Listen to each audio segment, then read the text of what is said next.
introduce you to each other. This is my longtime friend, Rudresh Mahanthappa. I'm so doing it correctly for you. You are, yes. Okay. Rudresh is third time in Serbia. We are very privileged to have him with 3 different projects in 3 different towns. First time in Novi Sad, and I was extremely jealous with being him in Novi Sad and not in Panchevo, Belgrade, but doesn't matter. I'm pleased that Vesna recognized your art and bring you with David Fujinski and, that was really guys there. Yeah. We had a wonderful time after that concert. Then we had the privilege to be a part of the Bird Calls tour in Belgrade. Then we now have a privilege to listen to his new old project in the PAC Coalition with 2 phenomenal musicians, Reza Bassi and Dan Weiss, who we are familiar with in different kind of projects. And Reza Bassi was in Serbia in famous club Čekaonica a few years ago with Arwan Ortiz. Right. In some very intimate setting, we met briefly there. So, and I'm happy that we will present this new Agrima project of Indo-Pak Coalition in Panchevo. I just discussed with some colleagues, and what is fantastic for me is how Rudresh was blending that Indian and Pakistan and American roots and the jazz into one story that you can hardly see where the Pakistan begins or India begins and jazz ends, or vice versa, which is the same question that we are asking ourselves here in Serbia, because we have strong Balkan folklore that we try to blend somehow with jazz, and right. Sometimes it works, sometimes it's not working. So the kids here, well, they're not the kids anymore, are from different schools, mostly from the music school Stankovic, which is on a high school level in Belgrade, Great. that is now celebrating 20 years of existence. And some of them also from the Music Academy of Belgrade that just started 5 years ago the program, or 7 years ago the program on the faculty educational program, first time in Serbia. Great. And we are happy that some of them are now staying here and not going to Berkeley or to Graz. Right. So Rudresh, to begin that, can you explain us how do you manage to do those kind of things? Well, that's a little bit difficult. I mean, because I'm flattered you say that, because I think that that's who I am, right? So I'm just trying to represent exactly how I feel. I feel Indian, I feel American, I feel neither, I feel both, every second of every day. So it's important that the music reflects that. So I think you have to. I think it's a question of avoiding exoticism, avoiding things that are superficial, and always trying to be authentic and respectful of whatever traditions you're dealing with. You know, I think that's the most important thing. I mean, even when you see the way that South Asian culture is expressed in the U.S., or less so now, but for many decades, it's exotic, right? It's not about the real substance of Indian culture. It's about gods with many arms, and you know, bad Indian food, and hippie culture, and you know, smoking weed, and you know, all that. You know, I always say that Ravi Shankar playing at Woodstock was the best and the worst thing that happened to Indian music, because it put Indian music on the world stage in a major way, but at the same time tied it so much to hippie culture. And I think it took a long time for us to recover from that. But we have recovered from that. So, you know, I think you just have to keep learning. You have to keep learning about jazz and keep learning about everything else that you're trying to blend into that. I mean, it's not necessarily a cultural experience either. I mean, it could just be a genre-specific thing. I mean, if you're trying to figure out how to somehow integrate hip-hop and jazz, you know, you really need to know your hip-hop. You can't just, you know, you can't reinvent the wheel, so to speak. And I think that's the most important thing to keep in mind. The other day we were discussing here, Slobodan and me, about the other very important influence between jazz and Indian music, and it was in the times of Mahavishnu and Shakti. Right. So your approach and the approach of the VJ, for example, on the new generation of guys, right. and the approach of the early 70s, What is the biggest difference and what is the biggest coincidences that we have between those two things? I mean, the biggest difference is that we are actually trying to represent Indian American culture, South Asian American culture. We're trying to represent this generation that has made a strong statement and kind of renewed the vision of what it means to be American. And I don't think, I mean, McLaughlin and Shakti and Mahavishnu, I mean, these are great, really, really great groups. But I think the impetus, the inspiration and the origin is coming from a very different place. It's not so much tied to, to blood, I guess, in a way, just into expressing identity. And that's not to say that McLaughlin, I mean, he's incredibly steeped in South Indian music. I mean, he's amazing.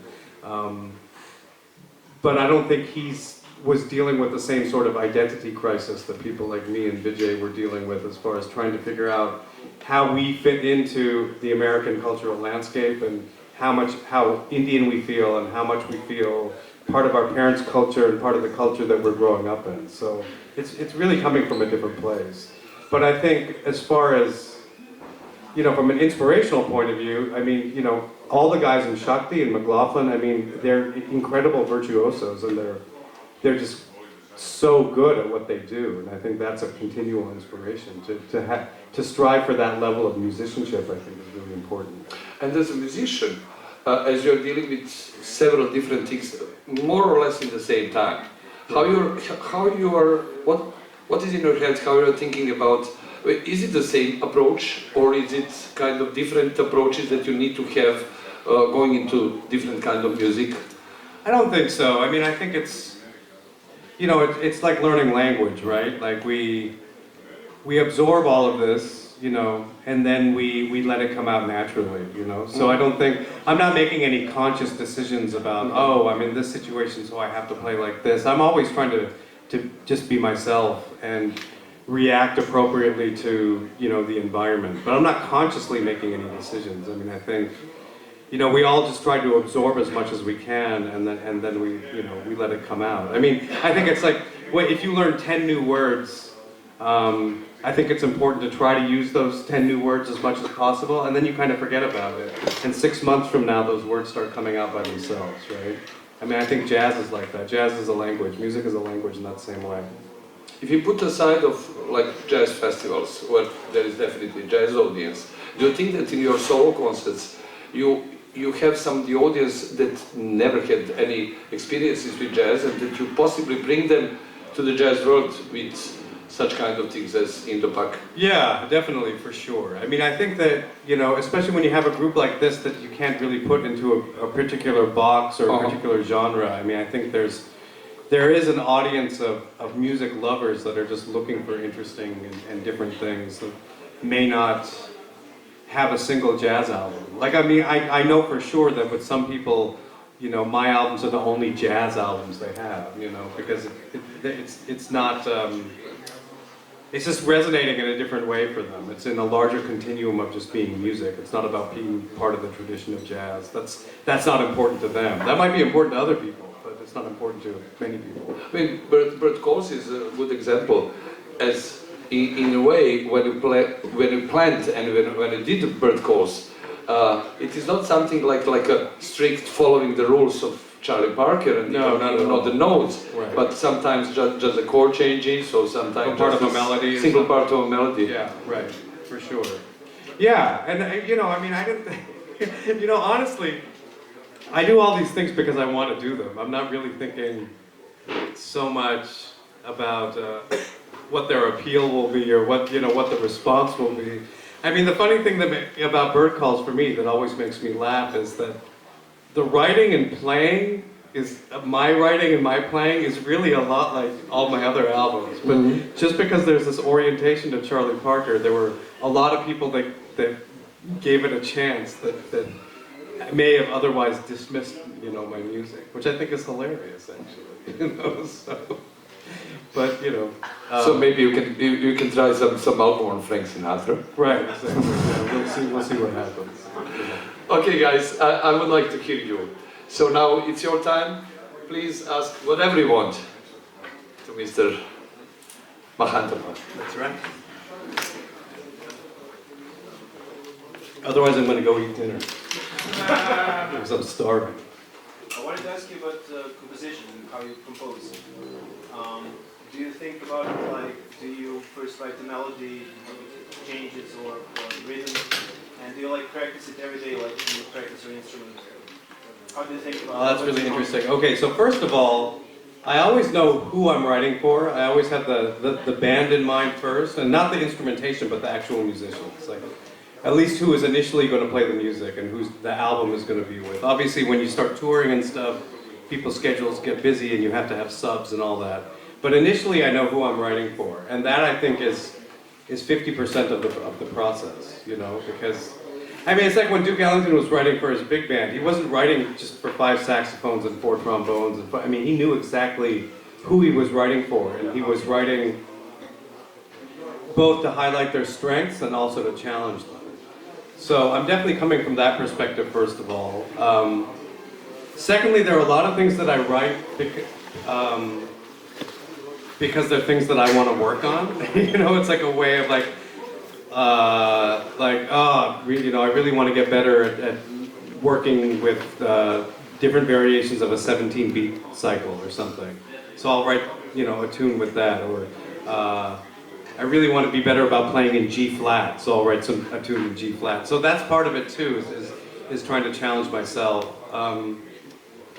And then a lot of times, I mean, whether it comes from a melody, sometimes it's a melody, sometimes it's a bass line, sometimes it's more the rhythmic structure and then everything else comes later. It's always a different approach, but it's definitely not something I do every day. It's usually always geared towards a particular project and is very much deadline oriented. So, I mean, let's say, what month are we? We're in November. So if I know that I'm going into the studio in April, I'm probably going to think a lot about about the project, and probably, you know, sing some things, play some things into my phone. But I probably won't really start writing for real until like a month before. And then I'll write like 8 tunes and 10 tunes in like 4 weeks or something like that. But I've been thinking about it the whole time, and I'm also thinking that I want each album to function like, you know, like reading a book. Like, yes, you can listen to one tune and have like a great experience, but you're going to even have a better, a larger experience if you listen to the whole album all the way through. So I'm always thinking of every album as kind of a suite that has some material kind of holding it together. So in that sense, it makes more sense to kind of write all the music in a shorter space as opposed to, you know, writing it over the course of, you know, 6 months or a year or something like that. But I'm not one of these guys that like, oh, this is a great, you know, here's a great tune for a trio, or, you know, I never really write like that. I have the project in mind first. And also, all of these projects have a particular agenda, like the Gamak band that was in Novi Sad, that was very much focused on melodic ornamentation and how that occurs in different parts of the world. So there was one tune that was very much based on Indonesian gamelan. There was another tune that was based on some Iraqi quarter tone stuff. And then there was another tune that was based on like country western, you know, like each one had, so they're almost kind of a sort of research in a way too. So there are a lot of things happening at once that are informing the music. Just it's not really just music for music's sake, you know what I mean? What else? Yes?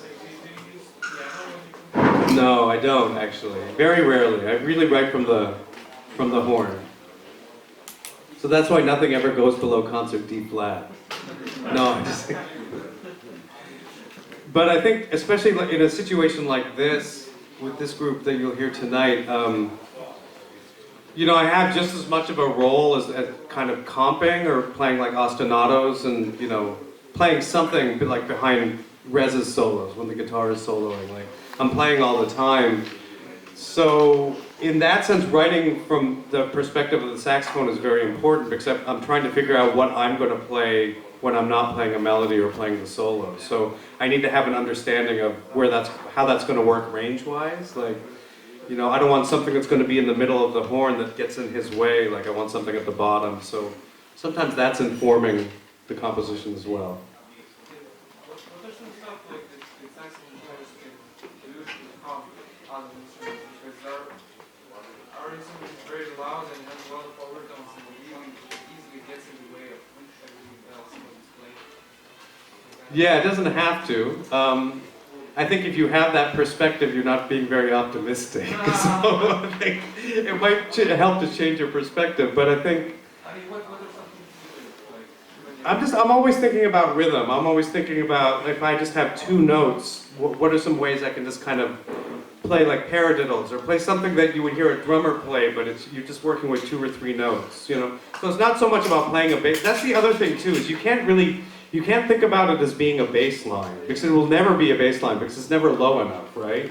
So you have to think about, what is something that you can play in this range that you feel like is going to add something to the situation, and not just because, oh, I should look like I'm playing something, you know, like that it really is adding something. And I think the best way to really deal with that is just to try it out in practice. Like, if you're playing duo with a pianist, you know, when he's playing a solo, try to find something to play behind. I mean, that's how I kind of came across all of this was, you know, Vijay Iyer and I have been playing duo for more than 20 years now, I think. But I remember vividly there was one gig, it was our first gig in Europe ever, where I just decided that I wasn't going to just stand there while he took a solo, because that's what I usually did, right? I would play the melody, I'd take a solo, and then I'd sit and act like I was interested in what he was playing. and I just decided I was going to try to find some shit to play behind him, and that just grew and grew and grew over the years. So I constantly put myself in situations where I'm trying to play that role. Or for a drummer, like if you're playing duo with a drummer, and then ask them, like, can you play around that? Is that in your way? Is it not in your way? And I think also the other instrumentalists have to be open to it, because if it's not a bass line, as we said, because of the range, they have to think about it as something they're going to play around. If they're also trying to treat it like a bass line, they're going to be, it's not going to work, right? So there's a certain level of kind of collaborative cooperation that has to take place for that to really be effective. But you just have to do it. What else? Your biggest influence? I think my biggest influence is always going to be Charlie Parker and Coltrane, for sure. But I mean, it's different. I mean, they're the things that influence you, and then they're the things that inspire you to play. And I don't think those are always the same things. I mean, the things that made me want to play the saxophone were Grover Washington Jr., David Sanborn, the Yellow Jackets, Brecker Brothers. Those are the things that I heard when I was 10 years old. That, you know, they also sounded like what was on the radio too, you know? So, I mean, there's a live Brecker Brothers album called Heavy Metal Bebop from the 80s that is still like some of the scariest, amazing saxophone playing you'll ever hear, you know? And every time I hear that, I want to play it, you know? And you know, the first big concert I ever saw was Grover Washington at like a huge stadium, and just, you know, he just would just play a few notes and everybody felt like dancing, and that's really important too, you know. So I don't know, I think it always moves around, and also it's also not necessarily tied to one artist. It could just be one track played by one musician too. Like there's this one Art Tatum track that always makes me want to play. There's literally 30 seconds of a Coltrane bootleg from 1965 that always makes me want to play. Like, sometimes I'll listen to it right before going on stage. It's just like really just like 30 seconds, but it's like the best 30 seconds you ever heard in your life. So, but also I think, you know, I think influences don't necessarily have to be jazz influences. I think they can come from other genres, and I think they can just come from other art forms too, you know, like. I also, you know, had a very strong number theory and math background, especially growing up, and that stuff I think has a beauty and an elegance that's incredibly inspiring and also influential in a way. But I definitely blame Charlie Parker for trying to make a living as a jazz musician. Yes. The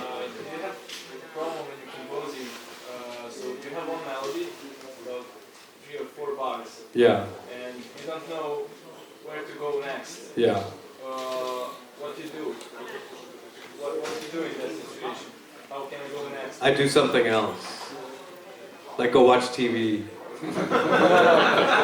Just step away from it. Just step away from it and trust that it'll work itself out. I don't think there's anything you can... If you force the situation, you're probably not going to end up with anything you like. So you just have to step away from it. And I think unless you're under some strict deadline, I think it's okay to write 4 bars. And I mean, I have things that I've written out that I come back to years later, and suddenly it makes more sense and the song writes itself. I wouldn't worry about it. I mean, that's my attitude with really everything. Like with writing, with practicing. Like if you're practicing and it feels like it's not constructive, if it feels like it's doing more harm than good, even psychologically maybe. Like, I think it's okay to just step away and do something else because you'll be better off. You somehow have to see what you do in the continuum of the rest of your life, right? So now that doesn't mean you should watch like a whole season of Breaking Bad. I don't know if you had Breaking Bad here, but if that's what you need to do, then you should do that too. I've certainly done that.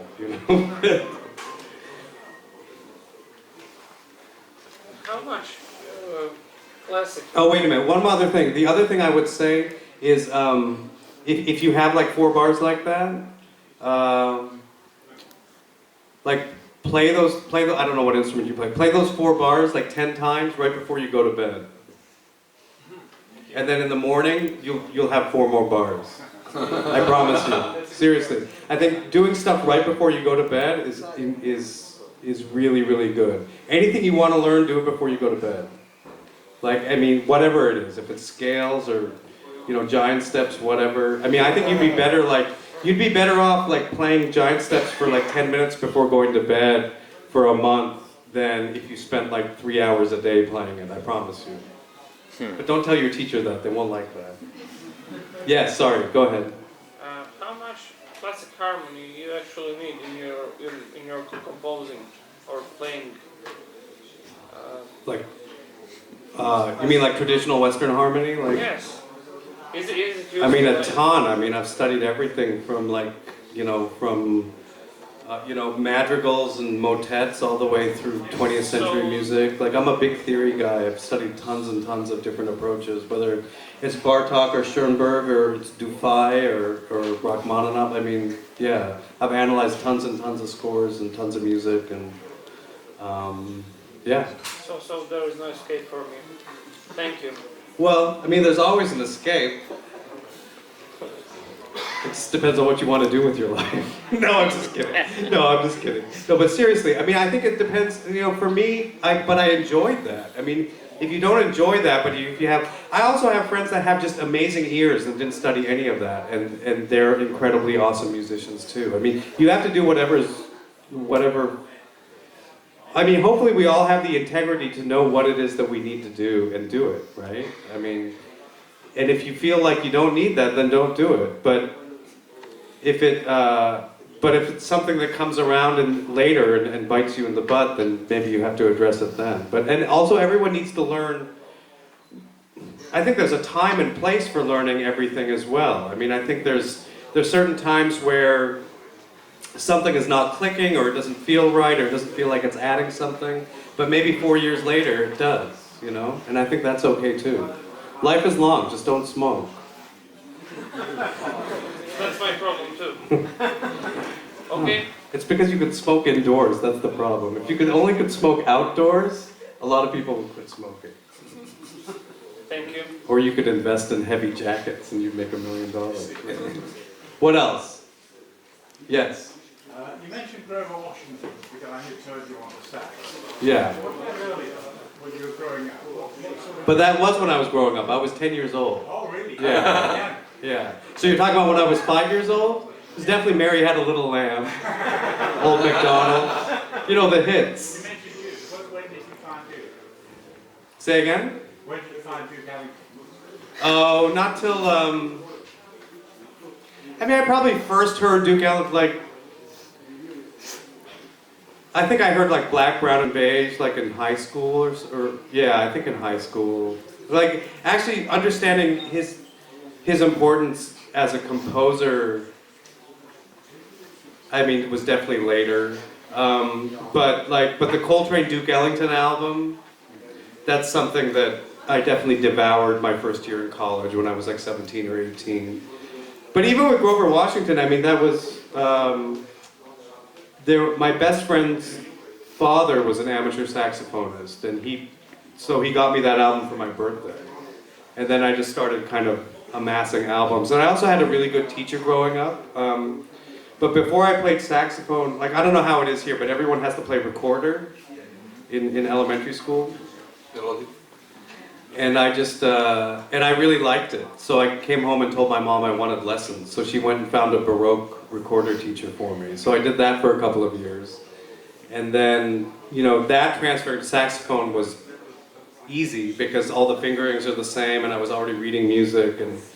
But the teacher I had was really inspiring, and he still, I'd say, is the best teacher I ever had. He just had very eclectic kind of perspective. I mean, every time I saw him play was different kind of music, a different band. I would see him obviously play jazz, I'd see him with a big band, I'd see him with an Afro-pop band, I'd see him with a heavy metal band. I mean, and he was just kind of doing everything at once. And so I saw from a very early age that, you know, there's no point in judging genres, and that music played with authenticity and integrity is good music, and it doesn't matter, you know, what it is. And also, he would always bring 2 or 3 albums to every lesson, 2 or 3 LPs, and there would always be a wide variety of things. It might be Sidney Bechet and Stravinsky and Yes, you know, and then it might be Rush and Charlie Parker and Ornette Coleman. Like, I mean, it would be, so I was listening to all of these things. I mean, I was listening to Ornette and Charlie Parker at the same time. Like, I didn't really see a difference. I thought it was 2 people playing the saxophone really great. It wasn't until I went to college where people were talking about hard bop and avant-garde, and I didn't know what any of those things actually meant. And I still pretend like I don't know what they mean, you know, and I think that serves me better. Yes? You said play before you go to bed. Do you sometimes can hear music in your dreams, maybe? I don't know about hearing music. Yeah, there was one really cool bass line I heard in my dream once. But sometimes, I don't think it's so much that as much as like waking up singing something, or waking up hearing, like when you wake up in the morning and you're hearing something, and you're running to like write it down or sing it into your phone or your tape recorder. Do people still have tape recorders? Tape recorder. It's more like that, I think. Not so much. I remember there was one dream I had where I was on a roller coaster that just kept going like this, but there was this bass line that went along with it. So I definitely wrote a tune around that, but that's kind of the only one I can really remember like that. What else? Do you know any of Indian jazz standard? Can you name the Indian jazz standard? Indian jazz standard, I don't know what that means. I am the Indian jazz standard. What does that mean? I don't know what that means. The music. Indian jazz standard. I don't follow. Do you follow? I mean, Indian jazz doesn't really exist, so I don't know. I don't quite know what you're asking. But I like that you asked the question, though.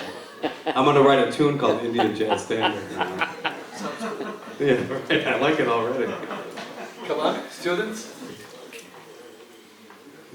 Yeah, somebody else? Okay, go ahead. So were you like involved in studying Carnatic music, like seriously, or like? That's a good question.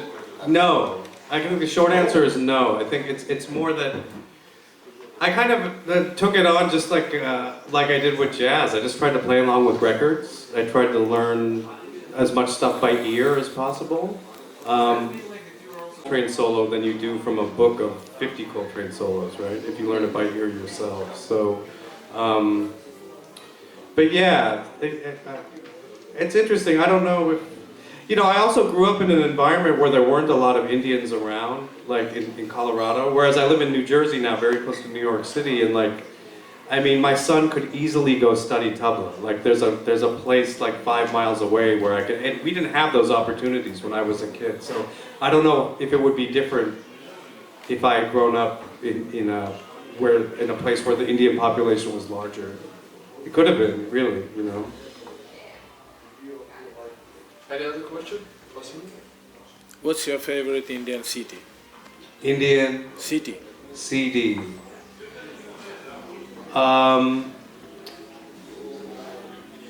There's a North Indian vocalist named Parveen Sultana, and unfortunately, many of these Indian classical albums have really terrible names. But it's called An Hour of Ecstasy.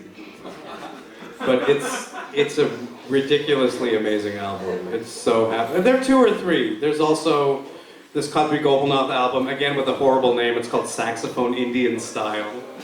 But that's a pretty amazing album. And then there's another one, I can't remember. There's a Ravi Shankar album called Sounds of India, which was one of his first albums released, maybe his first album released on an American label, which is a really amazing album. And it's also great too because he spent some time before each track actually explaining the raga and the tala and like how they're dealing with the music. It's really cool.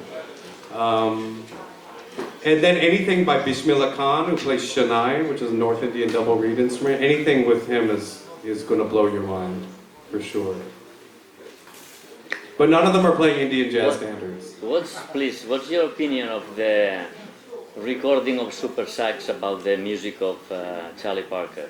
And why did you choose a guitar and not a Sitar? sitar musician For this connection, India-Pakistan? I don't know. I I don't know how to play sitar. I don't know how to write for sitar. And I didn't pick Rez because he plays guitar. I picked Rez because he's Rez, but he plays guitar. You know, so it's more about his contribution as a musician. Mm-hmm.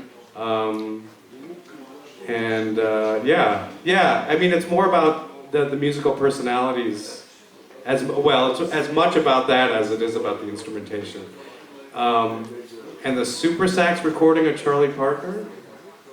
I don't know. What is your opinion of the super sax recording of Charlie Parker? I enjoyed listening to this arrangement and this music. So what do? They play the melodies and then they play his solo, right? Arranged, orchestrated. Yeah, it's not really interesting to me. No? No, not really. I think I have that album. I think it's the only super sax album I have, but somebody gave it to me in high school. Yeah, that just wasn't very interesting to me. I didn't really see. I mean, I see how it's interesting musically, but I just didn't really find it. I didn't understand how it was making a contribution. You know, like it's like, okay, cool, you arranged these solos, great. Maybe it's a way to go to the original. Maybe. For many people. Yeah, maybe. That's an interesting question. I haven't thought about super sax in a long time. Well, I heard it a long time ago. Yeah. No, I remember. It came out like in the 80s, I think, right? Yeah, probably. Yeah. Maybe they should make a record super sax Indian style. One more question, please. Maybe it should come with a razor blade. You know, some albums come with a download card. This one will come with a razor blade. Oh, that's terrible. Please, that stays between all of us. I can find you all on Facebook. Don't worry. So the last question, please, some of the students, please. Come on. When you're on the road, you have some practice routine, everyday practice routine. Say it again? You have some practice routine. On the road? Yeah, when you're on the road. No, I just try to remember how to play at the sound check. No, to tell you the truth, you know, I wasn't a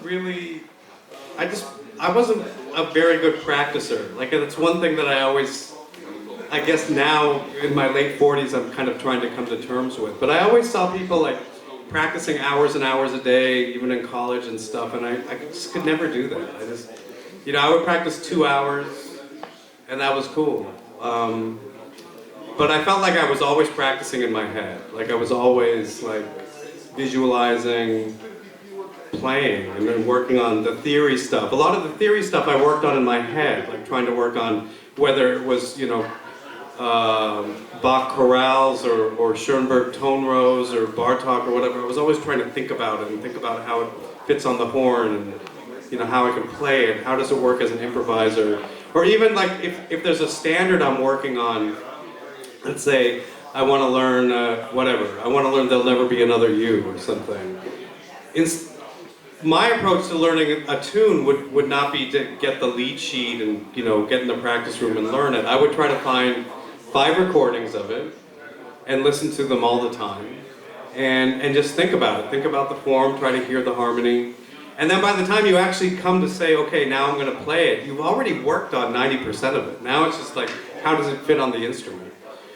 And I feel like going that way actually kind of leads to like a more organic sort of like a less patternistic, and more sort of organic approach. Like it's almost like I didn't learn There'll Never Be Another You, I became friends with There'll Never Be Another You, and it's like, and I think that works with everything. I think that works with any concept you're trying to work on. You're better off kind of thinking about it incessantly, like to the point where your head hurts, and also surrounding yourself with it. Even like articulation. I remember there were some things that were very confusing about saxophone articulation for me, but I really liked the way Johnny Griffin articulated. So I listened, and I also was amazed at just like how fast his technique was. So there's a recording of him playing Cherokee. I listened to it every day, as soon as I woke up. Before like anything, before I brushed my teeth or drank coffee, anything. My roommate was very unhappy, but I put it on every morning for like a month.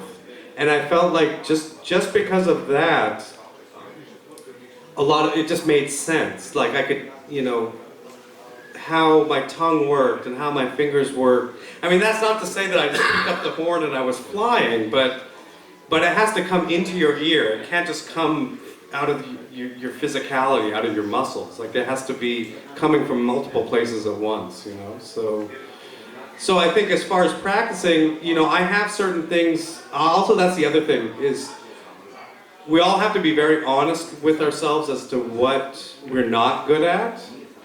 Because it's very easy to go in a practice room and play all the things you know how to play and say, yeah, man, I sound great, And that's okay sometimes, but I think what's really great is if we make exercises that actually force us to work on what we can't do. And I think especially if we're making our own exercises, there's something kind of fun about the challenge as opposed to, trying to play like the French Conservatory etudes and being like, oh my God, these are so hard, I think that's really good too. I like doing that as well, but if you're making your own exercises, you kind of own it, right? Like it belongs to you. So, and the improvement that you have belongs to you as well, And I think that's really important. And so there are always just like a few exercises I've made up that I know that if I do those for like 10 minutes, like I'm gonna be cool. So I do those like right before sound check, And but there have been times where I just play a gig completely cold, almost just to see if I can do it. And believe me, the results are very mixed. Thank you very much. Cool, thank you. Good to talk to you. So David Robert.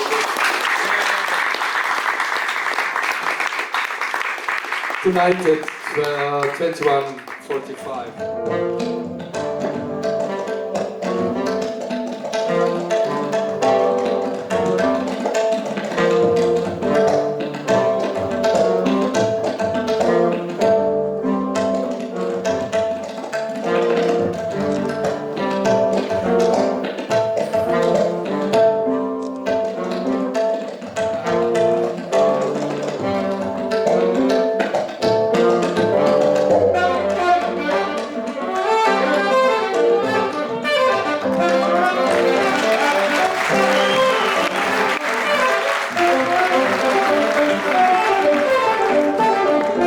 Thank you.